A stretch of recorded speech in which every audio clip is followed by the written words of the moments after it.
Республика Узбекистан изахара идырҵоит закәан шьаҭа дырҩашьыгатә маҭәашьарқәа мҽхакы ҭбаала рыҭира хықәкыс иҟаҵамкәа раахәара рымазаара.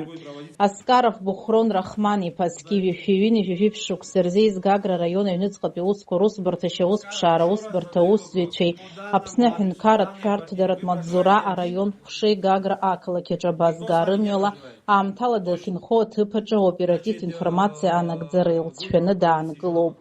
Атәыла аҩынхарҭа агәаҭара азинқьчаратә усбарҭақәа русзуҩцәа рыԥшааит, иагьимырхеит Аԥсны аҩныҵҟатәи аусқәа рминистр аҭҵаара криминалист центр аҟны експертцәа ишышьақәдыргылаз ала ҩажәи аграмм иреиҳаны зыкап аныҟаз арҩашьыгатә маҭәашьар канабис. Гагра раион аҩныҵҟатәи аусқәа русбарҭа аусҭҵаара ҟәша Аскаров иганахьала Аԥсны Республикашьа аусҭ закәан идкыла аҩбатәи ахәҭа ҩышәижәыхԥатәи ахәҭаџьасшьа аус хха ацнаркит. Заанаҵтәи аусҭҵаара аамҭазы ахара здырҵо дҭакуп.